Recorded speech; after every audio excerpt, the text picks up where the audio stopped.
This is All India Radio. In the weekly program Current Affairs, now we bring you a discussion on India's G20 Presidency, innovative solutions for world's most pressing problems. The participants are Ashok, Sajjanhar and Yogendra Kumar, former diplomats, and Simran, Sodhi, journalist. Today we are discussing India's presidency of the G20. India currently holds the G20 presidency, and we have seen that the meetings have already started from last month. The first meeting was held in Udaipur and then later in Bangalore. And we will have the summit level meeting which will be held later this year in September, where we expect heads of states from various countries to join in. We also see that the G20 presidency offers India a unique opportunity to present to the world its own perspectives, its leadership and its growing voice on the global scale.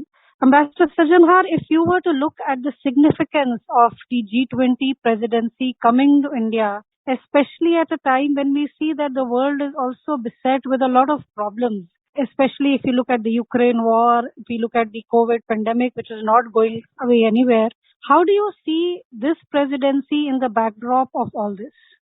Thank you very much, Simran, and thank you. I'm truly delighted that I have my very distinguished colleague and friend, Ambassador Yogendra Kumar, also as a colleague on this panel. Now, the question that you have posed, Simran, is very valid and very relevant because, although it is mentioned that this rotation and all countries get a chance to host the G20, all the 20 countries, the 19 countries plus the European Union. But I think it also brings with it huge responsibilities and huge possibilities and opportunities. To respond to your question, there are challenges, of course.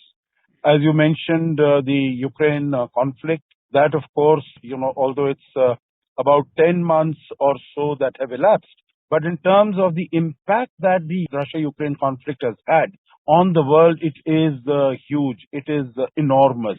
Whether it is as far as the food prices are concerned, it is as far as fertilizer prices, it is as far as energy security issues.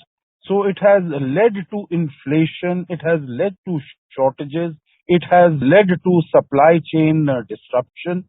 And happens in any crises that are taking place in the world, it is the developing countries that are, receive the short end of the stick. So in this case also, this is what has happened. And we've seen the increase in prices. Of course, they are taking place in developed countries also. But the developing countries are the worst affected. And along with it, as you mentioned very correctly, the COVID-19 pandemic is not going anywhere. In fact, the country from where the COVID-19 pandemic started, China, there has been a resurgence. So even as far as the COVID-19 pandemic is concerned, it is creating huge problems as far as the global economy is concerned. So under these circumstances, there are both challenges and opportunities. Ambassador Kumar, if you could come in at this point and we could discuss about the G20 presidency. We've also seen that India plans on showcasing its philosophy of the Vasudhaiva Kutumbakam, one earth, one family, one future, and life. That is the lifestyle for environment through the theme and the logo of the G20 presidency. We've also seen a statement which says that India's G20 presidency is striving for just and equitable growth for all in the world as we navigate through these turbulent times in a sustainable, holistic, responsible and inclusive manner. How do you feel that India can lend its own unique spirit or perspective to the G20 presidency? So, 2-3 quick points. First, of course, is that it's a very difficult time for the world. And G20 is a premier global institution for economic coordination. But the other complicating factor is that G20 itself is badly divided, especially after the Ukraine conflict. But even before that, when the COVID crisis was going on, the G20's response wasn't quite that good because all we know is that how the WHO and all the rest of the international organizations, how they actually tried to handle it. So the issue actually is that today we are perhaps in a better position. India is better situated to provide the presidency of the G20 at this time, thanks to the government's policies and leadership, and also the fact that we are in a way better off, that India is in a position to provide this kind of leadership and generate the agenda of action for the G20 member countries. And the important point here is that G20 member countries, of course, are the most influential countries in the world. But these decisions then actually get filtered through the international organizations, whether it's the United Nations, the WHO, IMF, the World Bank, and so on and so forth. So in a way, it's a filtration process which takes place. And India today is better situated in two ways. One, of course, India's own position right now, it is strong and economy is pretty good. And we have been able to take care of the COVID crisis reasonably well, I should say. And now we are in fact better fortified in case there is a further, let's say, surge of the COVID sort of situation, which actually now we find emanating from China. So the point here is basically that we are better situated. The second thing, of course, is that it is in a very good thing that you find the fortuitous circumstances that you have first Indonesia, then India, then Brazil, and Brazil followed by South Africa. So you find that there is a kind of a congregation, you can say, or coming together of the developing countries, which are very influential members of G20, which can in a way provide a certain continuity to the actionable plans and policies from the point of the global south. That is really what we are actually leveraging. And I must say that we have actually hit the ground running, so to say, and we are moving at a very smart, fast pace in terms of setting the agenda, convening meetings. We've already had the Joint Finance and Health Task Force. We've had the Development Working Group. We've had the Finance and Central Banks deputies, their meeting. And before that, we, of course, had the Sherpas meeting. So you see, already we are moving at a fast clip to actually set the agenda. And as you rightly said, some of these points are, in a way, as the Prime Minister said, of course, one very rightly says that when it's the one world, I mean, you have the climate change, global warming, which is having visible impact all over. You have the global economic instability which is going on at this particular moment. The global economy is stuck in a stall at the moment. High national debts. And then you have these kind of what can be, in a way, loosely called black swan events like the COVID situation. And then, of course, your Ukraine crisis. So at a time when you have pressing global challenges, at this time, we have to actually put aside our individual national interests, because national interests, whatever they are, they still cannot overcome the global crisis which we are facing.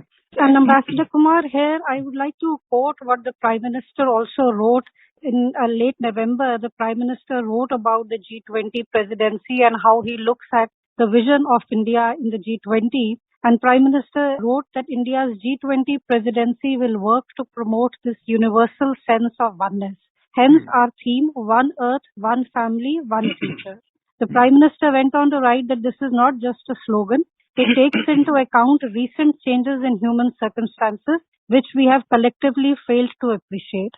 Later in the same article, the Prime Minister has written that today the greatest challenges we face, climate change, terrorism, and pandemics, can be solved not by fighting each other, but only by acting together.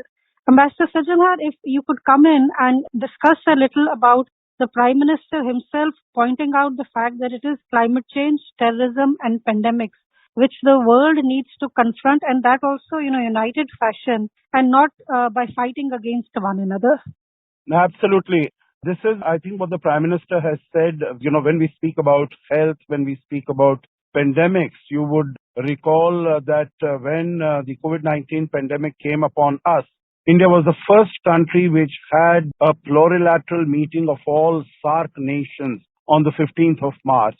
It was also at the instance of India that the then G20 Presidency, Saudi Arabia, had organized the first meeting of G20 countries in May of 2020.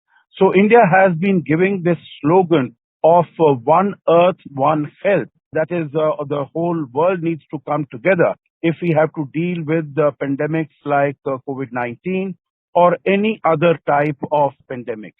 The other aspect that you mentioned in terms of climate change, again, it is an existential threat, and that cannot be dealt with only by one country. The whole world has to come together, and in that context, the motto that India has adopted of One Earth, One Family, One Future for the G20 is very appropriate. We are, of course, talking about also in terms of the fact that both technology as well as funding, financing for adaptation and mitigation measures as far as developing countries are concerned, they need to be put in place.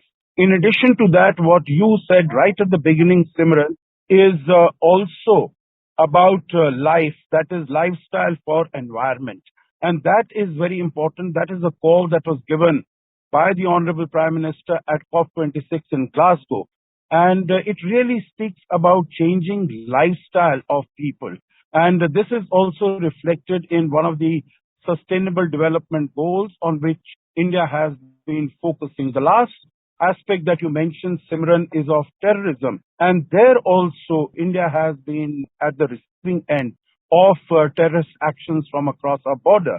And here also, it is fully realized that if terrorism has been dealt with decisively, then the whole world has to come together. There cannot be any resort to good terrorists and bad terrorists. And that is the call that India has always been providing. So here, the loud and clear message from India and from Prime Minister's own statements is that the world needs to get together if it has to deal with all the challenges and convert these challenges into opportunities. Simran. We've also seen that the first G20 Sherpa meeting under India's presidency took place in Rajasthan's Udaipur last month. And this was a 4-day gathering, and it also helped India showcase India's rich culture and India's different cuisines to many of the foreign dignitaries who had come. We also see that the plan is to hold around 200 gatherings that will take place across 55 Indian states over the next 1 year. So this is also an opportunity for India not to limit itself to one city, but also showcase to the world the diversity of India. Ambassador Kumar, how much do you think is this of significance that the G20 presidency is providing India this unique opportunity to tell the world about the real diversity, about what India really is all about? I think it's extremely important. You see, in fact, with the failure of the US project, so to say, in Afghanistan, the debate arose worldwide. The Russians were saying that their system is better, the Chinese were saying their system is better, and the West, of course, was saying that their system is the best of all. The point here is that what India is trying to showcase, and the Prime Minister said it in his op-ed, when he talked about how the governing experience of India can be shared through the G20 platform, the instrumentality G20. And the issue here is that as the fastest growing large economy in the world today, a country which is democratic, where diverse voices are expressed, and yet we all come together in the larger interest of socio-economic progress of the country and for a more socially equitable growth and distribution of wealth. And then, of course, now it is modernizing. What you find, in fact, the Prime Minister said that digital scaling up of governance capability is good for social protection, is good for financial inclusion, and, of course, through electronic payments, all things can be achieved. One, of course, the culture. And the Prime Minister talked in his op-ed about the consciousness of the unity between the animate and inanimate world. That kind of a synergization with the environment that we live in. And now, of course, the challenge, of course, of global warming that we find today, the environmental degradation. So you find that whole lot of these kind of things, India actually offers an example where by means of practical results, the Indian presidency is the opportunity when actually all these can be filtered through the G20 agenda and further into the multilateral organizations that we've already talked about. So there's a lot to be done there. I would actually add one more very, very important point. One, of course, is because of the destabilization world over, there is a fragility of the institutional resilience. In fact, there is one study which says that by the end of 2030, half of the world's poor would be living either in collapsed or failing states. So imagine that because the institutions are failing, therefore the capacity of the world to cope with these global crises, that capacity actually is diminishing. All this actually is meant to show as to how through practical experience, G20 itself can be given a new direction, which is what is needed actually nowadays. We've also seen that Prime Minister's op-ed says very clearly that India's G20 agenda will be inclusive, ambitious, action-oriented and decisive. Ambassador Sajjanhar, we've also seen this talk of the global south and how India can be a voice of leadership for the global south. How important do you think is the G20 presidency and then for India to take this forward? Yeah, absolutely. I think this is one of the huge opportunities that has come India's way, that the voice of the global south has unfortunately been marginalized. That is what we see particularly after COVID-19. You would recall that when the vaccinations were taking place, whether it is in developed countries, there is so much of vaccines that were being wasted, but they were not really being provided to countries in the global south. They were not being provided to countries in Africa or in South America or Asia or some of those places. So I think it is India which really emerged as the first responder. You would recall that when India was marking 75 years of its independence at the United Nations, there were foreign minister after foreign minister after foreign minister of developing countries who said that the first vaccines that they received were from India. So India has been reaching out, and as a result of the pandemic and as a result of the war, it is the developing countries which find that they are suffering the most while their interests are not being heard, they are not being given cognizance. So this is a great opportunity, and that is what the Prime Minister has said, that national interest, as far as India is concerned, is not in any way contradictory to global good.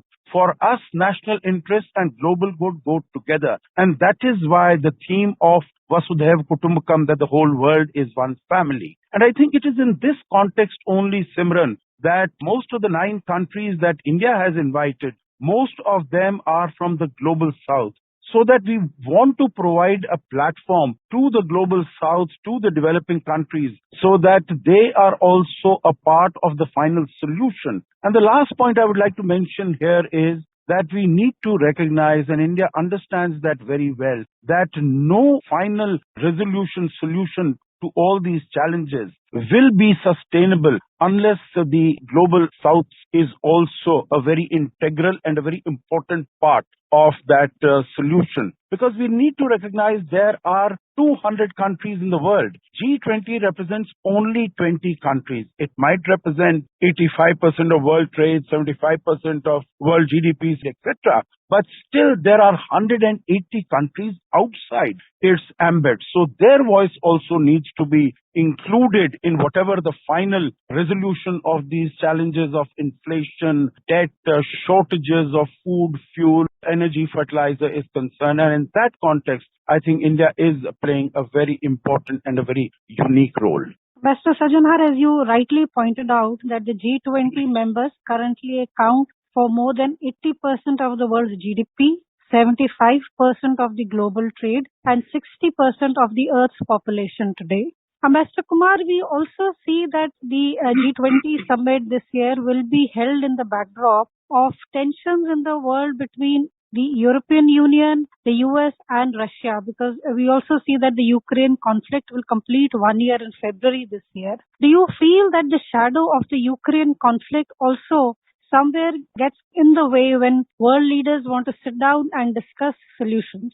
Yes, I think we should actually inject a note of caution and realism in terms of our expectations from G20. Because the Bali summit was practically derailed, and there was a possibility of the leaders' declaration not being issued because the divisions among the G20 countries on the Ukraine crisis was such that process practically would have stalled. As we know that there was no joint communique when the G20 finance ministers met. There was no communique when the G20 foreign ministers met. In fact, when the foreign ministers met, there was not even a joint photograph. So you can imagine how complicated the situation is. And we must remember that the geopolitical tensions are not just recent development. They have been actually happening for quite a while. And therefore, in many cases, in many instances, the expectations from G20 to deliver on the world's problems actually are maybe slightly overstated. But there are 2-3 important points here. One, as I said, is that it's also a very important instrument, a platform for generating a global discourse. One, of course, said the advantage is that you had Indonesia, India, and then Brazil, and then followed by South Africa. So there is a certain continuum in the way the global South is expressing its opinions. So that is one aspect. So a lot of these programs will certainly get filtered through the multilateral organizations, and they will be, to a certain extent, I'm sure, they'll be implemented because they concern the welfare of everybody, whether you're rich or a poor country. The other point, of course, is there's also a public diplomacy aspect of it. As we know that there are several working groups and there are engagement groups. They are relating to business, civil society, labor, parliamentary speakers, national science academies, youth, so on and so forth, disaster resilience. So the point actually is that by this kind of a generating also the public diplomacy side of it, one of course is the agenda, which actually goes formally to these multilateral organizations for implementation. But the other side, of course, generating global discourse, where these platforms play a very important role. And some of these, let's say, policy decisions, quite a few of them actually don't require to be actually adopted by the multilateral organizations. A lot of these can be done through hand-holding between countries, between communities. And in fact, in many cases, for example, the capacity building actually is the most important aspect, which can be done in many respects by the global south itself through various channels, the government to government, communities and so on and so forth. And they can be addressing this to supply chains, capital outflow volatility, the weakened social infrastructure, localized impacts of global warming, and institutional fragility at different levels. So there are so many other ways in which we find that this is an opportunity for India to set the agenda and the direction for global discourse. It affects not only the global south communities, it then affects the developing countries, because their communities also are equally agitated by a lot of things happening and which confuse them quite a bit. So it's an important opportunity for us, and we have to work, and that's what we're doing, work at all different platforms of G20 and to move this discourse forward. Ambassador Kumar, we also see that the Prime Minister's op-ed which he wrote, he also talked about technology, and the Prime Minister said that we have tried to make national development not an exercise in top-down governance, but rather a citizen-led people's movement. He went on to write that we have leveraged technology to create digital public goods that are open, inclusive and interoperable. These have delivered revolutionary progress in fields as varied as social protection, financial inclusion and electronic payments. Ambassador Sajjanhar, we also see this in the context of the fact that we see that in India over the last few years, the digitization of the economy has happened in a huge way. We've seen how almost everyone has access to the internet, how electronic banking has jumped in. Do you feel that this is one of the things that India can showcase to the rest of the world during its G20 presidency also? That how technology can sometimes be a solution for having a more equitable and fair world?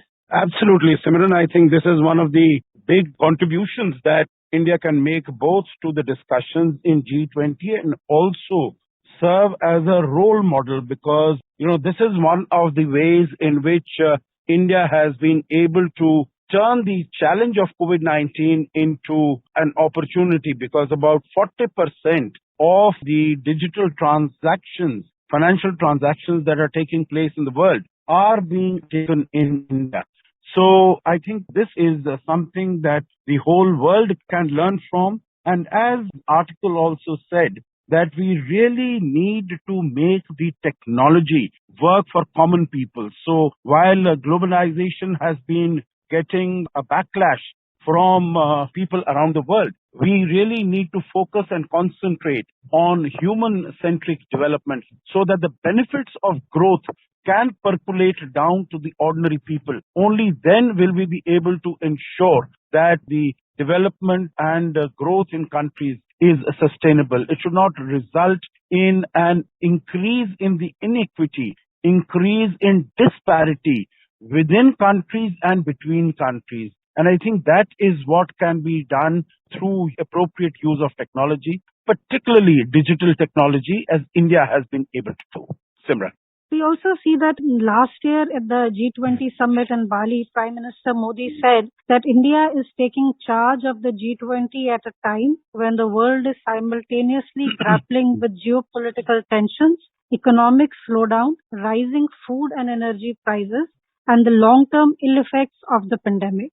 We also expect that later this year, when the summit happens in India, we are expecting a guest list which includes the US President Joe Biden, the Russian President Vladimir Putin. We are also expecting China's President and Germany's Chancellor to be here. Ambassador Kumar, so we expect a powerhouse of leaders to be meeting, sitting down and discussing things. How much optimism would you place in this summit when you have leaders together to actually come to some kind of an understanding over the various problems that the PM highlighted in Bali last year? Well, as I said again, I think we should not think that just because they all come together, the world will be free of problems the next day.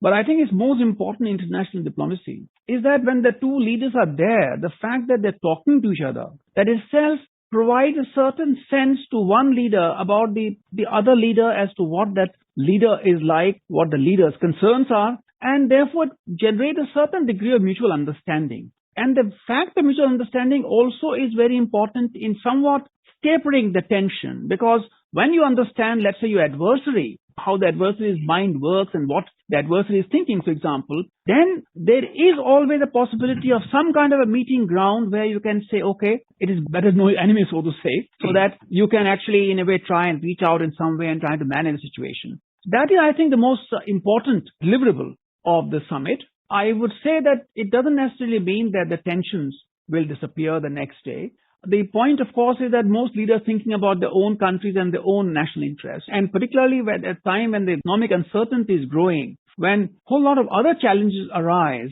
terrorism, transnational crime, and so on and so forth, then there are structural issues, and they need to be tackled both in terms of policy decision and generating a wider, broader, and stronger global discourse.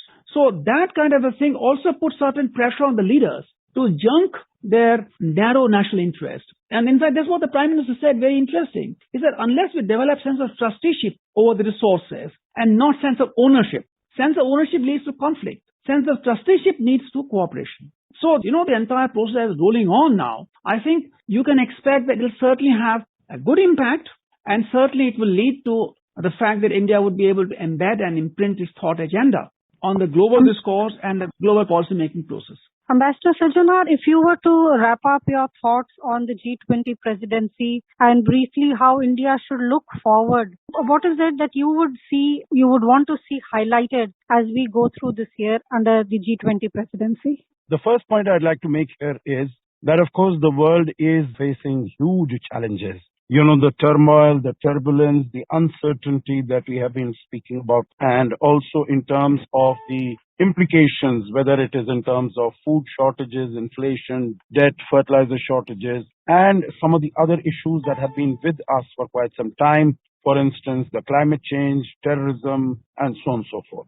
So if there is any country at this juncture which can really bring the other countries together and which can get positive results, I think it is India, because India it spans across the divide, whether relations with Russia, whether relations with the United States, the West.